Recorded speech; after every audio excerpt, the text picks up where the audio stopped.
Hi friends, welcome back to our channel. ఈరోజు మన కిచెన్లో హెల్తీగా, కమ్మగా, టేస్టీగా ఉండే జొన్నలతో 3 రకాల బ్రేక్ఫాస్ట్ రెసిపీస్ని ఎలా చేయాలో చూపించబోతున్నానండి. ఒక్కసారి ఇలా మనం పిండిని ప్రిపేర్ చేసుకుంటే 3 రకాల బ్రేక్ఫాస్ట్ని ఈజీగా చేసుకోవచ్చండి. ఇడ్లీకి, వడకి, దోశకి వేరే వేరే పిండి రుబ్బే అవసరం లేకుండా, బియ్యము, అటుకులు వేయకుండా హెల్తీగా చేసుకోవచ్చండి. చాలా ఈజీగా, సింపుల్గా చేసుకోవచ్చు. ఇలా చేసినవి 1కి 4 తింటారు, అంత బాగుంటాయండి. ఇడ్లీలు కూడా చాలా మృదువుగా, సాఫ్ట్గా, దోశ కూడా క్రిస్పీగా చాలా బాగుంటుంది. మరి ఇక ఏమాత్రం ఆలస్యం చేయకుండా పిండిని ఎలా రెడీ చేసుకోవాలో చూద్దాం రండి. ముందుగా ఇక్కడ నేను ఒక మిక్సింగ్ బౌల్ తీసుకొని దాంట్లో 1 కప్పు మినపగుళ్ళు తీసుకోవాలండి. అన్ని కొలతలు ఒకదాంతోనే తీసుకోవాలి. 2 కప్పుల జొన్నలు తీసుకోవాలండి. నేను ఇక్కడ తెల్ల జొన్నలు తీసుకుంటున్నాను. మీరు కావాలంటే దీని ప్లేస్లో పచ్చ జొన్నలైనా వేసుకోవచ్చండి. 2 కప్పులు వేసుకున్నాము. 1 టీ స్పూన్ దాకా మెంతులు వేసుకోవాలి. 2 కప్పుల జొన్నలు, 1 కప్పు మినపగుళ్ళు, 1 టీ స్పూన్ దాకా మెంతులు వేసుకొని ఒక 6 గంటలు నానబెట్టుకోవాలండి. ఇక్కడ మనకు జొన్నలు నానడానికి టైం ఎక్కువ పడుతుంది కాబట్టి 6 గంటలు నానబెట్టుకున్నాను. ఇలా బాగా నానిన తర్వాత మిక్సీ జార్ తీసుకొని దాంట్లో వేసుకొని మెత్తగా కాకుండా కాస్త బరకగా గ్రైండ్ చేసుకోవాలండి. మరీ మెత్తగా కాకుండా, మరీ బరకగా కాకుండా నేను వీడియోలో చూపించిన విధంగా ఇలా గ్రైండ్ చేసుకోవాలి. ఫస్ట్ టైం నా ఛానల్ చూస్తున్న వాళ్ళు ప్లీజ్ నా ఛానల్ని సబ్స్క్రైబ్ చేసుకోండి, లైక్ చేయండి, పక్కనున్న బెల్ ఐకాన్ని ప్రెస్ చేయండి.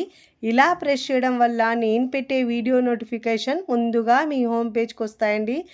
వాటర్ని మరీ ఎక్కువగా కాకుండా కొద్దిగా వాటర్ వేసుకుంటూ గ్రైండ్ చేసుకోవాలండి. పిండిని మనము పల్చగా చేసుకోవద్దు, ఎందుకంటే ఇదే బ్యాటర్తో మనము ఇడ్లీ, దోశ, వడ చేసుకుంటాం కాబట్టి పిండిని కాస్త గట్టిగానే గ్రైండ్ చేసుకోవాలి. చూడండి, ఇలా గ్రైండ్ చేసుకున్న ఈ పిండిని మనము ఒక గిన్నెలోకి వేసుకోవాలి. ఇదే విధంగా మిగతా పిండిని గ్రైండ్ చేసుకొని అదే గిన్నెలోకి వేసుకోవాలండి. కన్సిస్టెన్సీ వీడియోలో చూపించిన విధంగా ఈ కన్సిస్టెన్సీలో మనము గ్రైండ్ చేసుకోవాలి. ఇప్పుడు ఇలా గ్రైండ్ చేసుకున్న ఈ పిండిని ఒక 2 నిమిషాల పాటు బాగా బీట్ చేసినట్టు మిక్స్ చేసుకోవాలి. నేను ఆల్రెడీ చాలాసార్లు చెప్పానండి, ఇడ్లీ బ్యాటర్, దోశ బ్యాటర్ దేనికైనా మనం ఇలా చేత్తో మిక్స్ చేసుకోవడం వల్ల బాగా ఫర్మెంట్ అయ్యి టేస్టీగా వస్తుందండి టిఫిన్ అయితే. ఇప్పుడు ఇలా బాగా మిక్స్ చేసుకున్న తర్వాత మూత పెట్టేసి ఒక 6 నుంచి 7 గంటల పాటు పిండిని పులియడానికి పెట్టుకోవాలండి. నేను ఇక్కడ ఒక 6 గంటల తర్వాత చూపిస్తున్నాను చూడండి. పిండి బాగా పులిసిందండి. ఇలా పులిస్తేనే మనకు దోశ, ఇడ్లీ, వడ ఏవైనా కూడా చాలా చక్కగా వస్తాయి. ఇప్పుడు పిండిని బాగా మిక్స్ చేసుకున్న తర్వాత ఇప్పుడు మనం దీంట్లో నుంచి కొద్దిగా పిండి వేసుకుంటూ టిఫిన్స్ ఎలా రెడీ చేసుకోవాలో మీకు చూపిస్తానండి. నేను ఇక్కడ యూజ్ చేసే ప్రోడక్ట్స్ ఏమైనా కావాలంటే నేను డిస్క్రిప్షన్లో లింక్ ఇస్తానండి, అక్కడ నుంచి మీరు బై చేసుకోవచ్చు. ఇప్పుడు నేను ఈ పిండిలో నుంచి కొద్దిగా పిండి మరొక బౌల్లోకి తీసుకుంటున్నాను. ఇదే పిండితో మనం ఇడ్లీ, దోశ, వడ ప్రిపేర్ చేసుకుందామండి.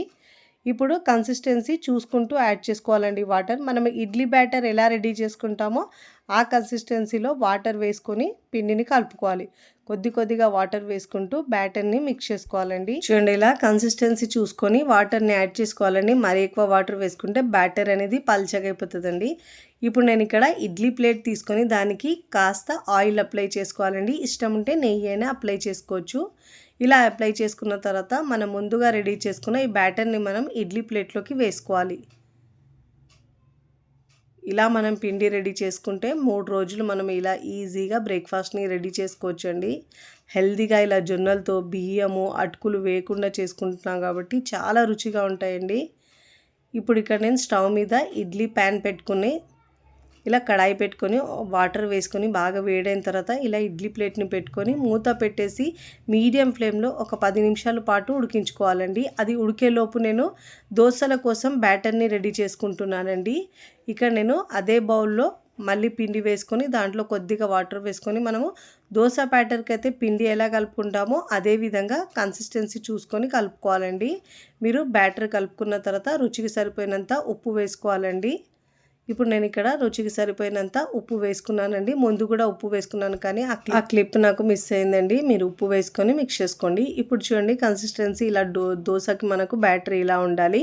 ఇప్పుడు స్టవ్ మీద పెనం పెట్టుకొని పెనం బాగా వేడైన తర్వాత ఇలా వాటర్ చిలకరించి టిష్యూ పేపర్తో లేదంటే క్లాత్తో తుడుచుకున్న తర్వాత మంటను లో ఫ్లేమ్లోంచి ఇలా 2 గరిటెలు పిండి వేసుకొని మీకు ఎంత కావాలంటే అంత పల్చగా వేసుకోవచ్చండి. లేదంటే మీరు సెట్ దోశలైనా వేసుకోవచ్చు దీంతో.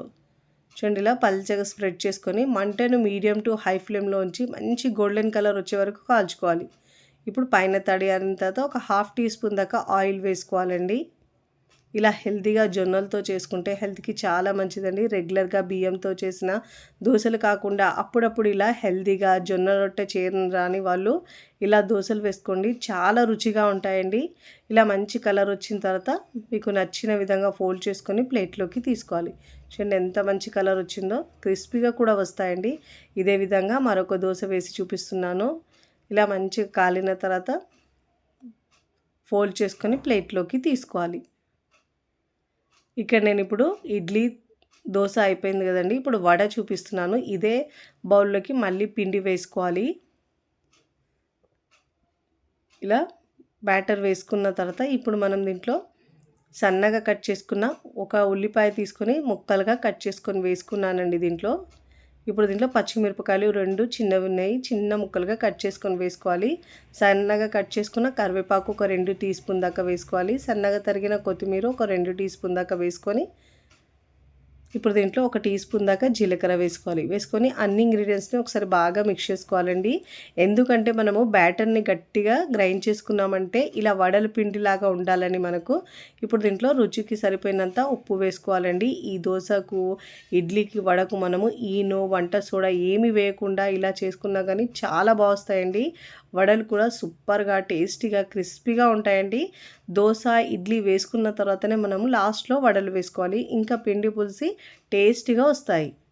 ఇప్పుడు స్టవ్ మీద ప్యాన్ పెట్టుకొని ఆయిల్ బాగా వేడైన తర్వాత మనం ఇలా వాటర్లో చేతిని డిప్ చేసుకొని ఇలా వడల్లా వేసుకోవాలి.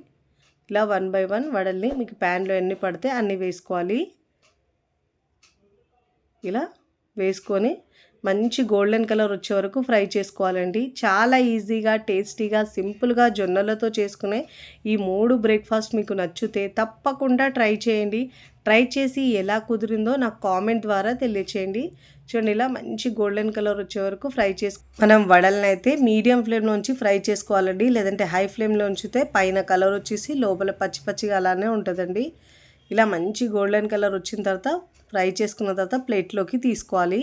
చూడండి పైనుంచి క్రిస్పీగా లోపల సాఫ్ట్గా చాలా చాలా బాగా వస్తాయండి. బియ్యం పిండి వేయకపోయినా కానీ ఇక్కడ ఇడ్లీలు కూడా అయిపోయినాయండి. ఇడ్లీలను కూడా ఇలా మనము ప్లేట్లోకి తీసుకోవాలి. చాలా సాఫ్ట్గా ఉంటాయండి, మృదువుగా తిన్నా కొద్దీ తినాలనిపిస్తాయండి. ఈ ఇడ్లీలు అయితే మనము చట్నీ కంటే కూడా సాంబార్తో తీసుకుంటే ఇంకా రుచిగా ఉంటాయండి. ఇలా ఇడ్లీలను తీసుకొని ప్లేట్లోకి తీసుకోవాలి. స్పూన్ని వాటర్లో డిప్ చేసుకొని ఇడ్లీలు తీస్తే చాలా చక్కగా వస్తాయండి. ఎంత మృదువుగా వచ్చినాయంటే ఇడ్లీలు అంత బాగుంటాయండి. ఇక్కడ నేను దోశ కూడా వేసుకున్నానండి. ఇప్పుడు ప్లేట్లోకి సర్వ్ చేసుకుందాము. చూడండి ఎంత క్రిస్పీగా వచ్చినాయో, తిన్నా కొద్దీ తినాలనిపిస్తాయండి. ఇలా చేసిన దోశలు అయితే 2 తినేవాళ్ళు 4 తింటారు, అంత కమ్మగా ఉంటాయండి. ఇక్కడ మీకు దోశ కూడా నేను ఇంకా ఇడ్లీ వడ కూడా తుంచి చూపిస్తాను చూడండి. ఇక్కడ ఇడ్లీ తుంచితేనే తెలుస్తుంది ఎంతవరకు స్పాంజీగా సాఫ్ట్గా చాలా బాగా వచ్చిందండి. మీకు నచ్చిన చట్నీతో సాంబార్తో సర్వ్ చేసుకోవచ్చండి. నేనైతే పల్లీ చట్నీతో సర్వ్ చేస్తున్నాను, రుచి సూపర్గా ఉంది. ఇక్కడ మీకు వడ కూడా తుంచి చూపిస్తాను చూడండి. పైన క్రిస్పీగా లోపల సాఫ్ట్గా ఎంత బాగా వచ్చిందండి.